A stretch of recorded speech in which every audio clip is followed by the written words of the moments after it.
Test.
I'm just sitting back here so I can open it up and pass it to the chair, okay? And then everything is on her and her counsel.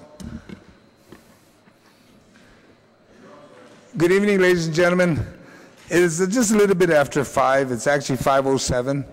And we're here today because the Charter School Council, chaired by Madam Amanda Bloss, and her council members will be hearing the petition, the application of the SIFA, right?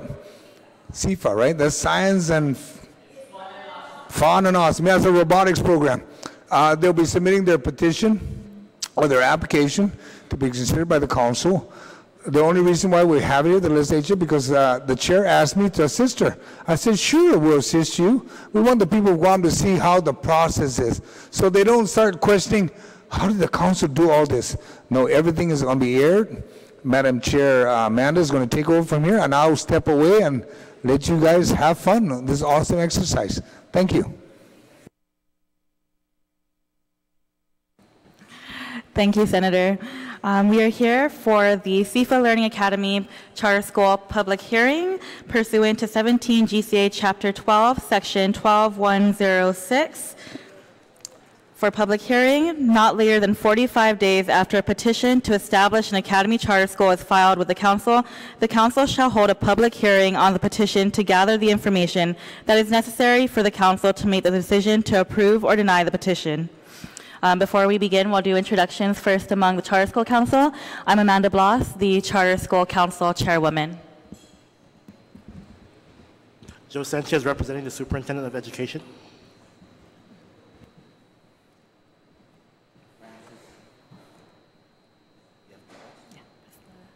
Francis Anquitos, I'm council member. Selba Bauta, council member. And we'll also have our representatives from SIFA introduce themselves as well.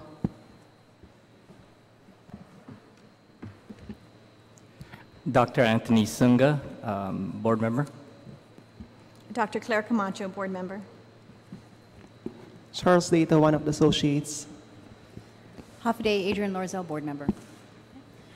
And I know that the SIFA representatives have a short video they'd like to share before we begin.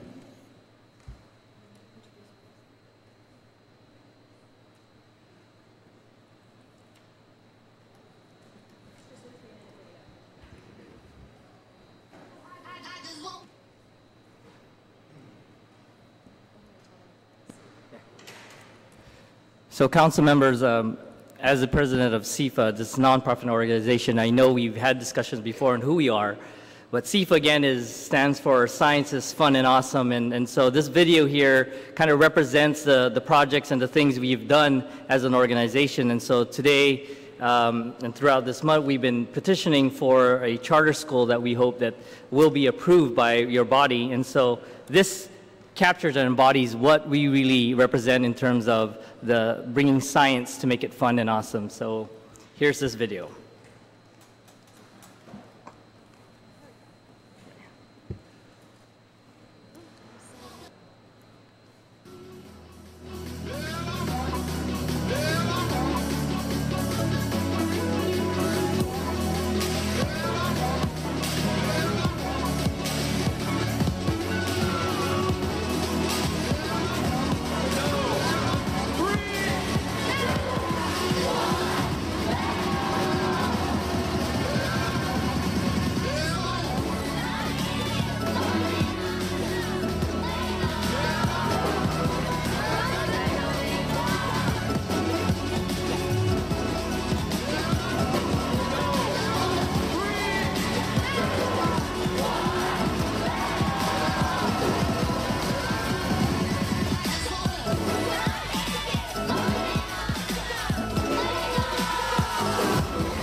Government, we care, we're passionate about your education. Thank you to your educational leaders.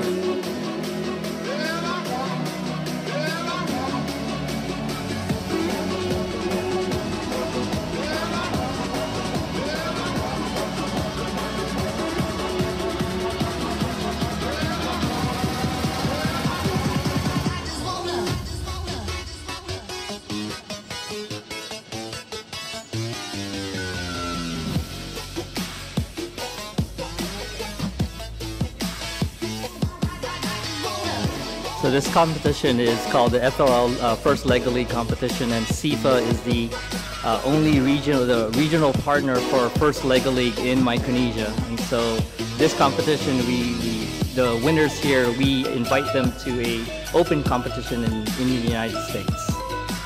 One of the members of the National Science Foundation, John Kushenk, was actually presenting in our competition and giving us accolades by in this program itself, his support in this program for the particular STEM.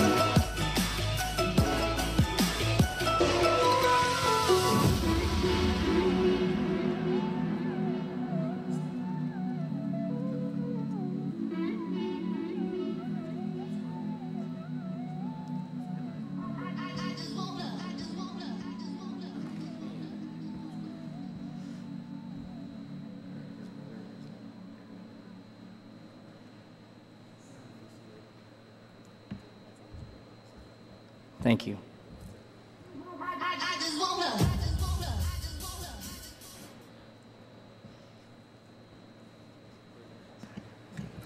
Thank you for that video. We'll go ahead and start with questions from our council members. I know we did have a working session with the SIFA members earlier, but we'll start with any questions from the council.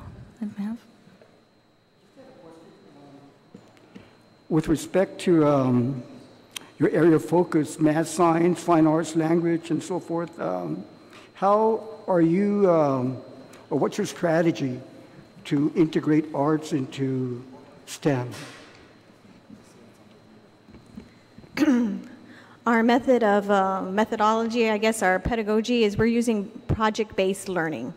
So the arts will be integrated throughout every lesson and actually can serve as an access point to get into the lesson. So a lot of children may be, students may be wary of science or unsure, but we can use the arts as an access point as well as integrating later on. Are your faculty members well-versed or trained on the integration of STEM and arts? Yes, they will be if they're not. You know, they'll all have their strong points, and we'll also do that. If you read the Charter Council, that we have a pedagogista that will help with methodology. Another key point is an artillerista, but that's going to be someone who can come in different points, like a graphic designer perhaps, you know, so like visiting artists. So not a full-time to help us with specific art objectives. Yeah, the reason I ask about this is because when you and I were at Guam Community College, I brought over a professor from Virginia Tech to teach the process integrating academics and vocational technical education. Right, so there's a process in regards to that. But one of the challenges with that, and of course with STEM, and a lot of people tend to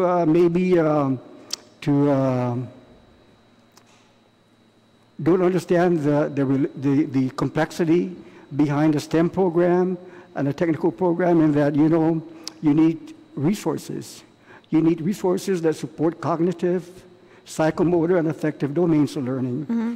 So it's not like teaching math or teaching English, where you put the students in chairs and begin to articulate the lessons for today, for example, So there's a big need to make sure that there's adequate resources and that your teachers are well-versed. Are your teachers certified to teach STEM? Or where are they at in terms of that? We haven't recruited a lot of teachers yet. We're waiting for the charter school, but we have strong people in mind to do that. And we have a lot of professional development planned to make sure we're all on the same page, because they may be trained in STEM, in science, technology, engineering, but they may not know project-based learning and the integration and like you said, the affective domains that PBL can cover. Working in groups together. Industry wants that. They want people who can work well with others, who know their stuff, and who know how to learn as well. I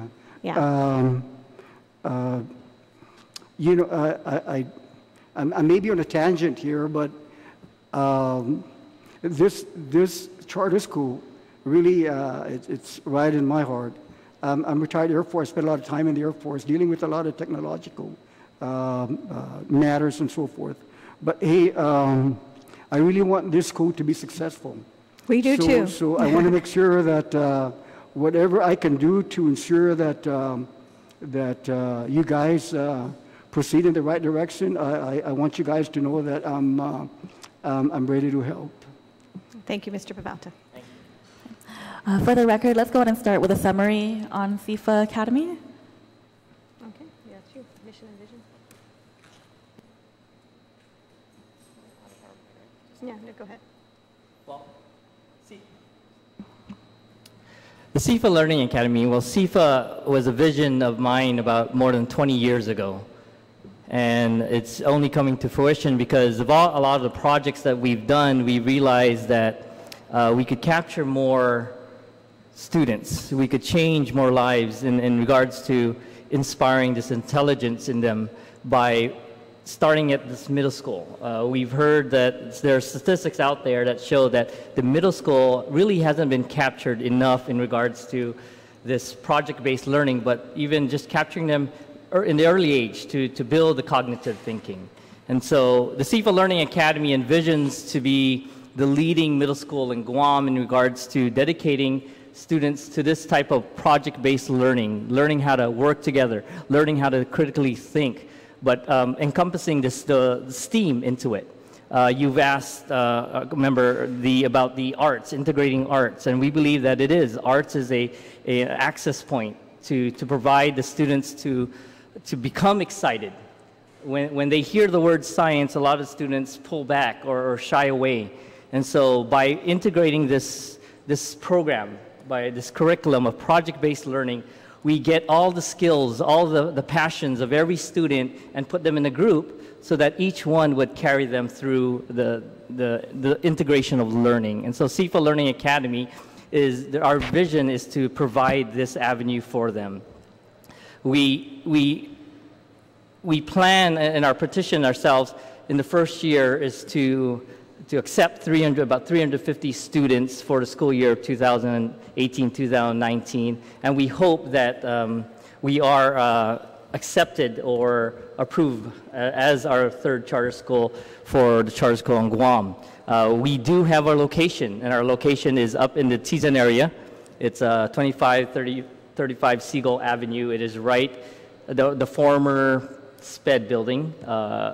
Near the Guam Post Office main facility. It is about 12 acres. There are some buildings already there. It is currently going through renovation.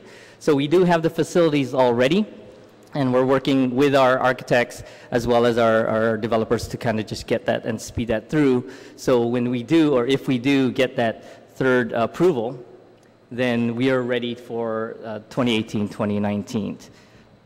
And again, our whole concept is regarding STEAM. There is an initiative out in the federal government where they're putting a lot of money into STEM itself. We decided that STEAM is really where we want to go because at the middle school age, even in the elementary age, by introducing arts and whatever the arts includes and encompasses, this really provides just that encouragement for the students to be involved in the STEM activities.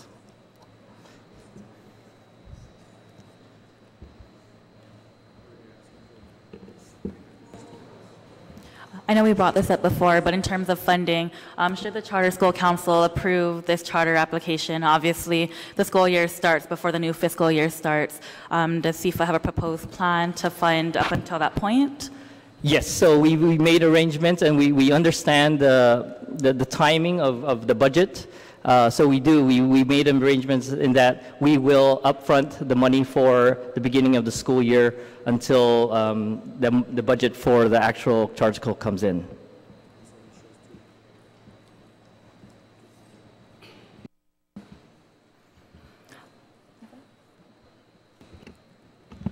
Hi, thank you, Dr. Sunga. So I know that we've discussed this at previous work sessions, but just for the record, I want to give you an opportunity to answer them for the public. And you know all the questions. The first one is, how will you be different from the Department of Education aside from doing what we do but just doing it better? So like structurally, how will you organize the school?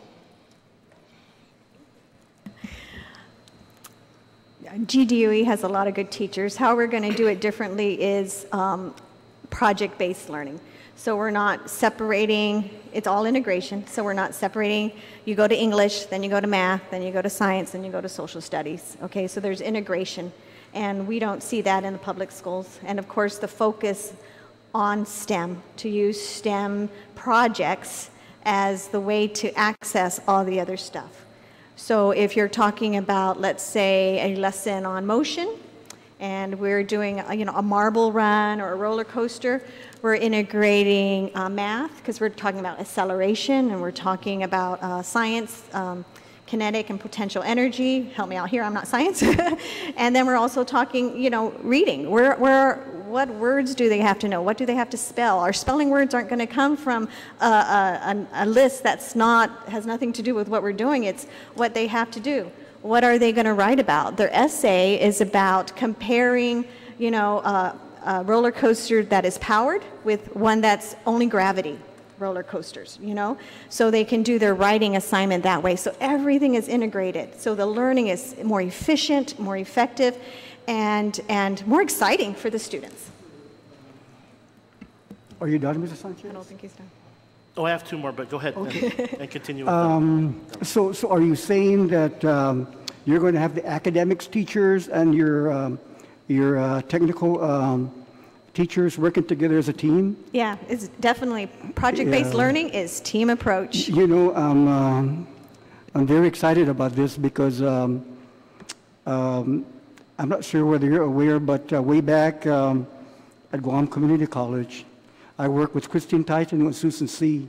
to open up the first career academy in Guam, the Tourism Academy at John F. Kennedy High School. It's a similar concept. Yeah, the concept is the process where academics teachers and vocational technical education teachers are working as a team to ensure that the kids progress in the area of math, in the area of science. And the neat thing about this is when the teachers get together as a team, they can discuss the strong and the weak points of every student. If there's a student that's being challenged in math, for example, that math teacher will bring it up to the team of teachers and say, hey, the other thing about this is that if the math teacher, for example, is going to introduce a concept, he or she may need more than 45 minutes of instructional time. So with them working together as a team, they can share some of those valuable time. Yeah, you don't stop it. They're interested, they're into it, you continue with that, yeah. And that's something that, if you do it right, they'll be able to do a lot of good things, yeah.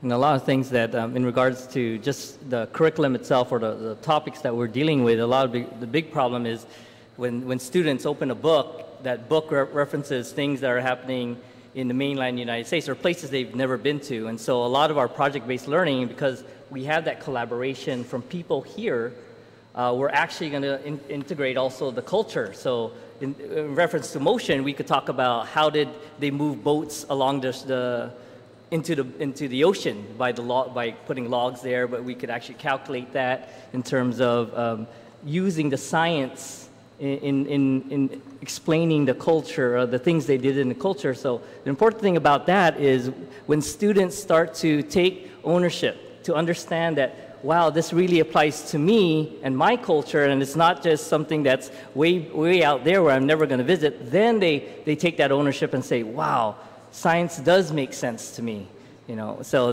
really, this collaborative effort of having STEAM and this project-based learning is really, we feel, will give us that difference, and hopefully we'll see it in the students' performances. Great, thank you. That was actually my second question. But maybe can you talk a little bit more about how you would develop that curriculum? And I'm not sure if you mentioned the standards that will you be using. So just in terms of integrating the local piece, I think that's really important. My 5-year-old came home from school the other day and told me that plants don't grow on Guam because his teacher was using a standard U.S. textbook, and they had oak trees and pine trees and things that we don't typically see here. And I think also in response to your question about getting the resources, a lot of the resources we have are already here. It's just a question of repurposing things that we're using different ways so that we can use the materials, the plants, the animals, the biota, the projects we have locally to inform this education so that it means something to these kids and it's not just something they're getting in a book that's very dry and doesn't really relate to them. We have on hand a lot of local experts. We have a really good collection of local books going back many years to look at things that have been around, things that have been tried. We have various curriculums that have been already developed by different special interest groups that we can pull from and see what will work and what won't work, what we may be needing to update. So I think we have a lot of available resources and a lot of very good local and regional resources that we can use to build this in a very short time frame. I totally agree with you. Totally. And the standards, I mean, of course, we have to always meet certain standards. So the standards that we will be following would be the NGSS and Common Core. Okay. Wonderful, thank you. My last question, and we discussed this a bit, is how will you address students with special needs, whether it be English learners, special education students, struggling students who may be falling behind? Yeah, as a charter school, we would have to address that. They would have IEPs, and I am K-12 SPED certified, and of course our English language learners as well. The beauty of project-based learning is that they can still have a place at the table at whatever level they're at. And so the integration with that would be better for them. They will learn some terms really quicker because they're using the terms. I'll give you an example. I was a special ed teacher in an elementary school, and all my students knew the word load shedding. What kid in New York City knows that word? Why? Because we live it every day, the teacher uses it, and that's what project-based learning, we're using these terms, not just in science and then the bell rings, but all throughout the day. So they're going to learn those words, and it's not just regurgitation on a test. They're going to really know those words, those terms, those concepts. And that will help our English language learners and our students with disabilities. Mm-hmm. Claire, you know, I tell you what, back during the days, I worked a lot with our technical education teachers. And there were many stories that were told to me saying that, hey, you know, Sal, man, I was told that this kid can't learn math at all. But when I brought him into my electronics program, this kid is able to pick up on the math concepts that are relevant to electronics. So therefore, I want to introduce to all of you the 4 R's: reading, writing, arithmetic, and relevancy. So if there's anything that I ask in your curriculum framework, is to make sure that your curriculum is relevant. Like you said, you know, load shedding that's relevant to the kids in Guam. So you talk about load shedding perhaps maybe in English and writing an essay, they'll clearly understand that because it's relevant to them, you know? So that relevancy is very, very, at least in my own opinion, very important with respect to student learning. One of the strongest strategies for English language learners is to make a connection to what they already know. Yeah. So yes, that's definitely there. And just like the motion example we were showing, you can go to catapults and talada. You know, when they throw that net? Yeah. It depends how they, you know, you can ask the experts. Yeah. And you can even calculate that arch and the acceleration of how when they release it and all that, and that makes connections to them. The other thing that I wanted to ask is, do you guys plan to have like a craft committee between your program folks and private industry?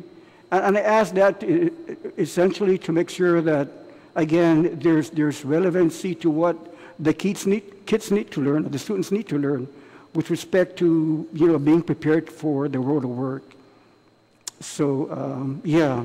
You know, I think First Lego League has done it when they bring in guest speakers. Dr. Sunga has done it with his students, bringing in someone from agriculture when he was discussing. So we have all these experts. We're using relevancy to connect to them, but we also know we live in a global world, and they're going to learn a lot, you know, more. But the way in is through the relevancy. The other thing that I'm sorry for asking all these questions, but these are questions I think that perhaps may be of some help. The other thing that I did when I was at Guam Community College is the teachers, especially technical education teachers, and even the academics teachers at John F. Kennedy High School, quite a few of these teachers were able to go out to industry to learn about the latest trends with regards to the specific trade areas, you know, and that way they can come back and ensure that their curriculum framework is up to date and relevant to what it is that the kids need to learn in preparation for work. So that's something that perhaps maybe you might want to work with your private industry people. Yeah, that's all. I do have a question about your facility. I know that you said you already identified one in Teason, and I'm looking at this next school year, or school year 2018, that there will be 350 students. What is the maximum capacity for your current facility? 800, and that goes all the way up to the 2020 plan? Yes, we're small to scale, and then we'll... I also have a question regarding communication with parents. Obviously, communication is important. What channels are we looking at for communication to ensure parents are aware of anything that happens at school, whether it's... Well, they have the Power School now, which parents like, but we're going to look at software like that. But we also know that traditional methods are, you know, for some of our families who don't have access to internet will be used, newsletters and stuff like that. What is that word? RenWeb. They know. I'm not the tech person.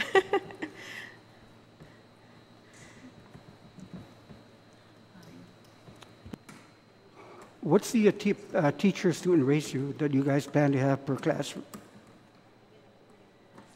A teacher-student ratio. 20 students per teacher, which is lower than middle school usually has. It's a smaller class size. 20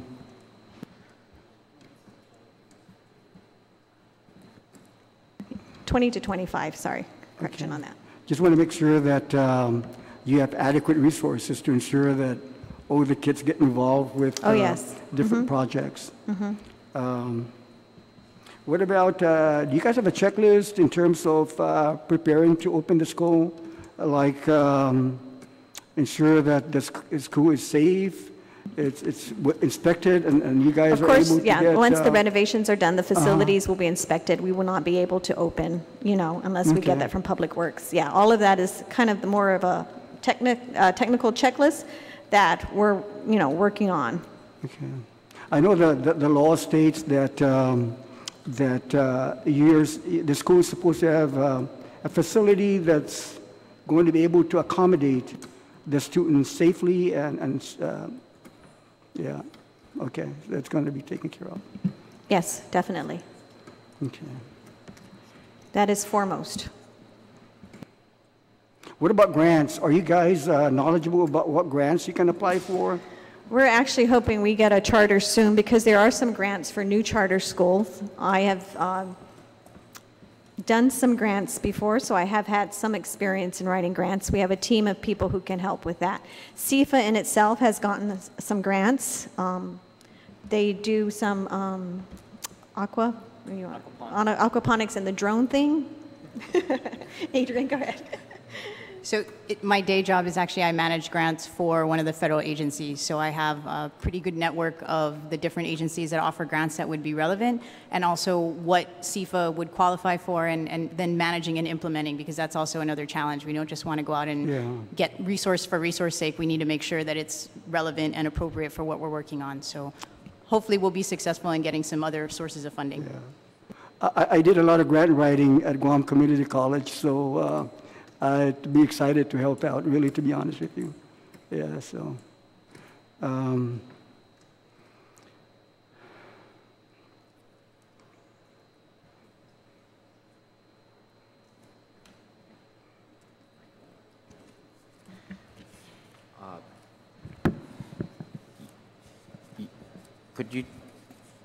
Could you just elaborate a little bit more on that aquaponics? What is aquaponics? No. Because I've owned a fish farm, so yeah, I'm able to both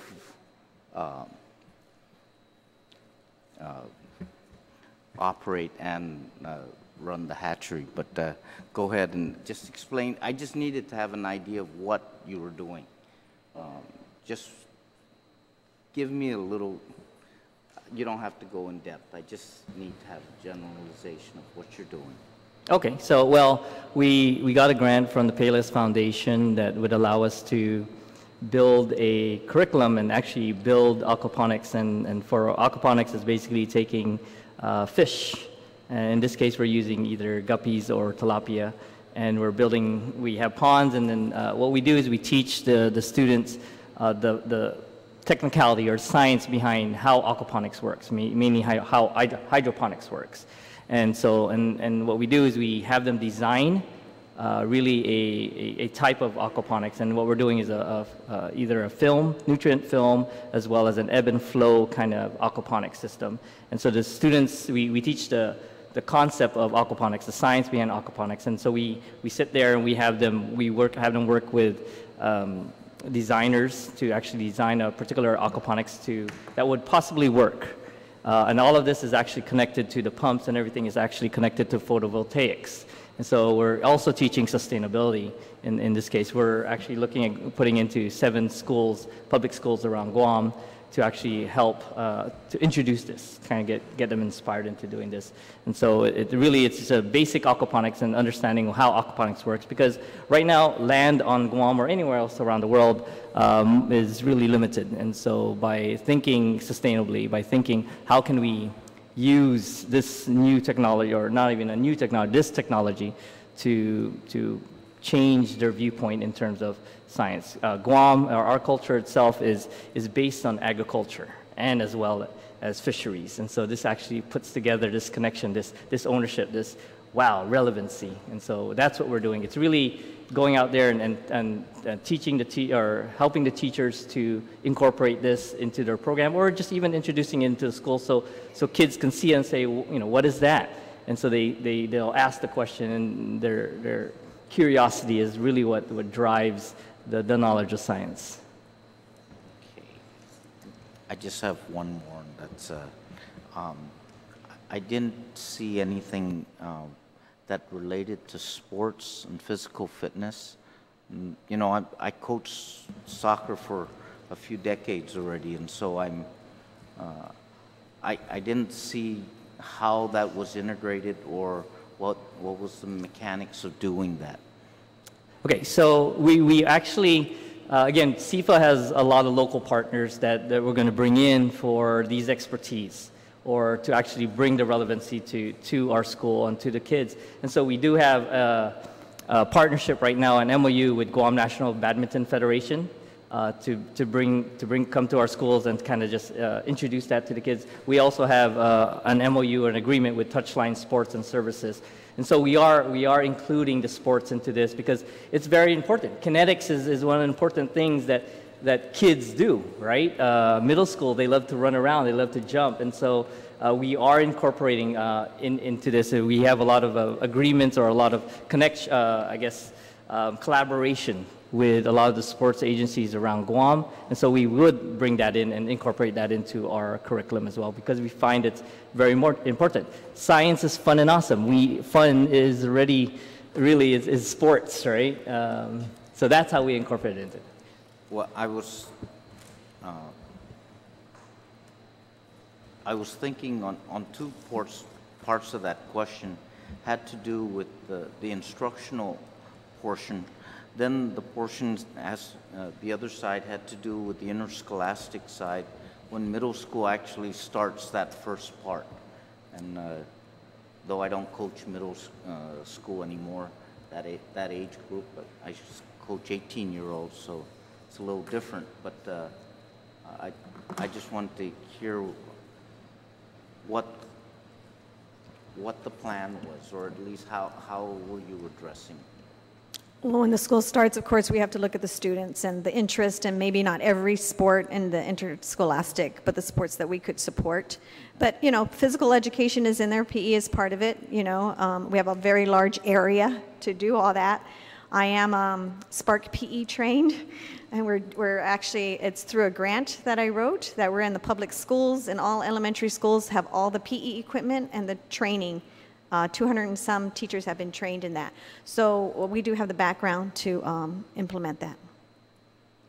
I was more thinking on the side of, because I actually coach soccer or football as still today, or yesterday I was on the field at Leo Palace coaching. Would you like to coach for CIFA?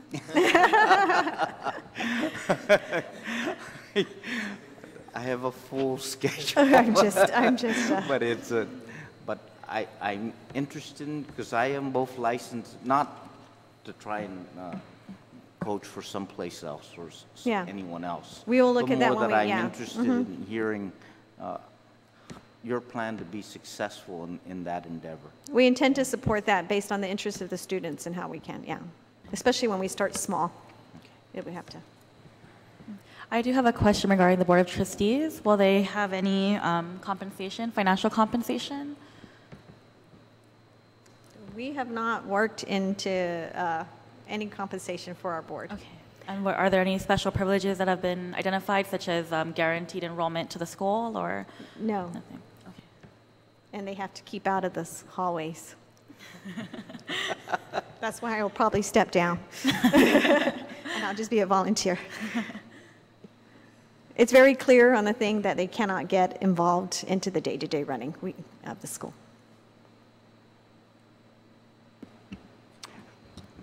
How's your budget compared to your operational expenses and your teacher salaries or contracts and all of that? If you look at the budget, we are at a loss in the beginning, as anybody new would be. We have to, buy furniture, everything would have to be new.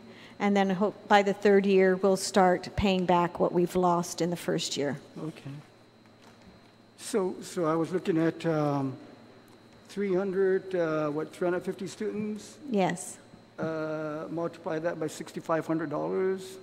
That comes up to a little over $2 million. 2.2 million? Yeah. So that $2.2 million is sufficient enough to handle your expenditures for? Yes. Again, the first year there will be a loss because we are fronting, all the furniture, the renovation, everything. Yeah. And then after that, it should start to even out, to balance out, yes.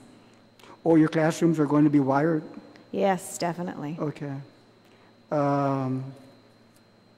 What about training for your faculty and staff with regards to safety, with regards to bullying, with regards to all of that?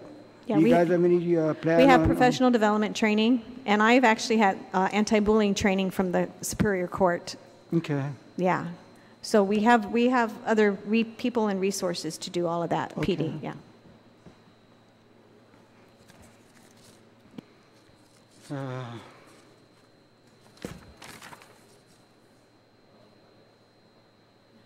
Hey, you know, it seems like we're moving in the right direction here. But are there any plans?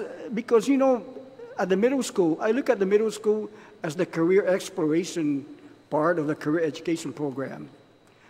At the high school level, it's a career preparation. It's the more hands-on, more work preparation type of learning. Are there any plans for this group to maybe partner up with another group to come up with a high school STEM school? There are no current plans, but I guess for the vision that I could see at this moment is really, you know, if we capture the students in middle school and hopefully they get that interest to move forward into high school, because if you don't capture them in high school, it's almost lost. It's hard to get these people in science. But I'm hoping for a partnership, because we are a charter school. We're going to be comprised of the public school system, and like Dr. Claire said, the public school system really have great teachers. Mm-hmm. It's just in the high school, we kind of lose them a bit. Mm-hmm. And so I'm hoping that, you know, with our school itself, they go into the public schools and they show this interest, and the teachers there will get excited as well. And so we're not looking at partnerships right now. It would be great, but why not use what we have? And the GDOE system is great, and they have the great teachers, and we could funnel them into these high schools. Tizen is doing great, right? A lot of the high schools I hear are doing all these amazing things in terms of science and technology.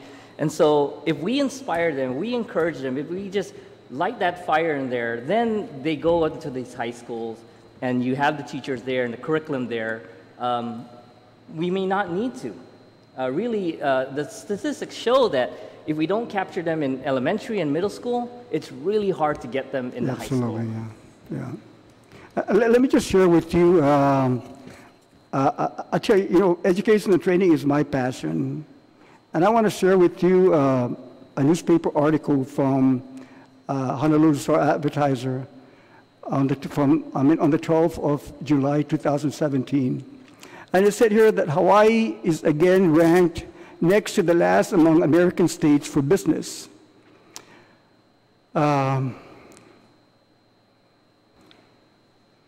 With regards to technology and innovation, Hawaii ranked 45th. On the other hand, Washington, the state of Washington, topped the list for its economic growth. And the reason for that, it's a CNBC study or article. CNBC said Washington has the nation's largest concentration of STEM workers, and that's essentially the reason why, or at least one of the big reasons why, they're number one in terms of states with business growth.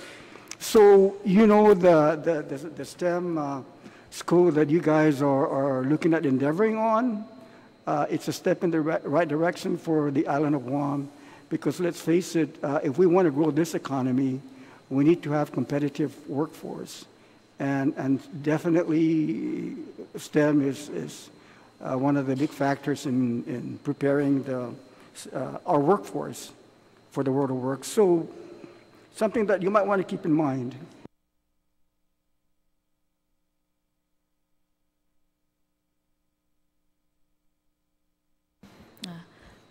Council members, if there are no longer any questions, we'll go ahead and move to the public. I do have a couple of names. I don't have anyone indicating they'll be giving testimony, but if anyone at this time would like to give testimony from the public, we could have you join us. Oh, or there. Half a day. And I really appreciate you giving me the opportunity to come and meet with you and speak with you. I actually came here today because I'm coming to you differently than probably everyone else. It's not about budget. It's not about revenue. Before you begin, I'm so sorry. Can you please state your name? My name is, I'm sorry. I'm Matthew Martin. I run the Wyndham Garden Guam and Days Inn hotels. However, I come to you today from a three-pronged approach. And I want to start off with one as a parent. second, as a businessman, and lastly, as a person that lives here in Guam. I'll try to hurry this up because I know your time is very valuable. I have a 12-year-old son that goes to Antolon Middle School. His name is Alexander Martin. He participated in the Lego robotics last year. So over this summer, I spent a lot of money and a lot of time and a lot of Googling because I did not know how to do any of this stuff. And my 12-year-old and I were able to be engaged and have an opportunity to work together. Unfortunately, there was no program on this island that would allow him and I to learn this together. This charter school is an opportunity that will allow our children, our cousins, everyone in our families to not only be engaged, but have the tools necessary. Not just the knowledge, the tools. The knowledge is there, it's online. But they need the tools, they need the teachers. Without that, there is no engagement. Now, secondly, as a business person, let's show the global community, we are not a follower. Let's become a leader in education. And I want my son, I moved here from Tokyo after being a United States Marine, and I was concerned about the education. I'm so excited that my son, my family, my friends will have the opportunity to go to a school like this, because I want to remember, science is fun and awesome. The best thing I did all summer was playing with my son, doing these things. He's now building robots and ordering online, and it's because of Lego robotics. It's because of these little things. But let's not take it for advantage. Let's advance it. Let's not be followers. Please, I'm asking you, let's be leaders. Not in the local community, in the global community. And let's show the whole world. Guam is not just a destination for travel. It's also a destination for education.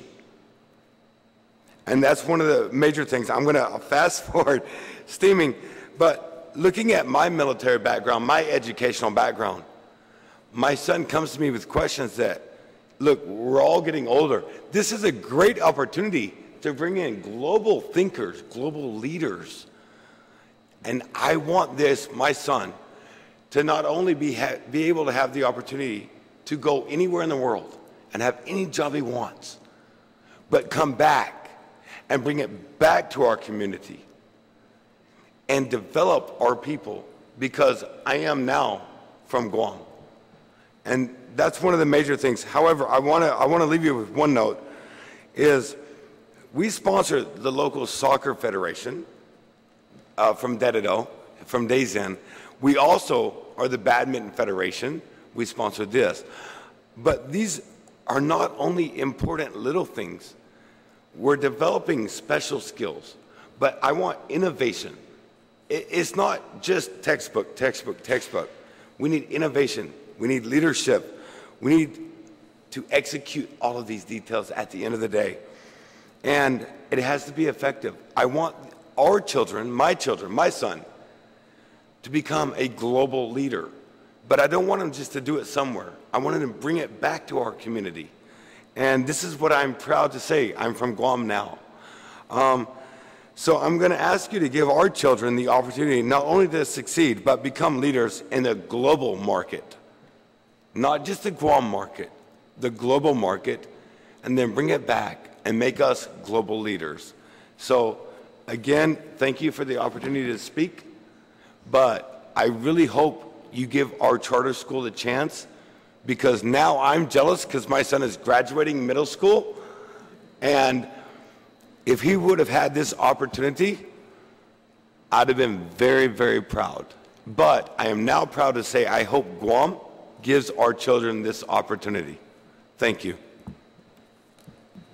Thank you, Mr. Martin. I appreciate that. Is there anyone else from the public who would like to make a comment?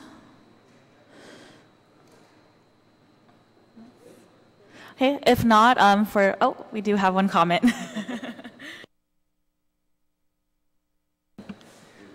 Hafaday, my name is Vince Leon Guerrero. I'm the Governor's Special Assistant for Climate Change and Education. I'm not going to speak in favor of the applicants before you today. I just wanted to share with the Council that I'm excited on behalf of the Governor and the Lieutenant Governor are very strong proponents of charter schools. And the fact that we now have the opportunity to add a middle school and a high school, which we currently don't have discrete units in those areas. So I just wanted to let the Council know that this is a great opportunity for you to review the petition that is before you today and the next petition for a high school, and to see if we can add to the mix of the existing charter schools in Guam. Thank you. Thank you, Mr. Guerrero. If there's no other public comment, we will come to an end. I do want to recognize that we will still be accepting any comment and testimony regarding the CIFA Learning Academy Charter School application. That can be sent to my email at amanda.bloss@guam.gov. So amanda.bloss@guam.gov. We'll be accepting those as well. Okay, and that concludes our public hearing for today. Thank you all for joining us. Thank you very much.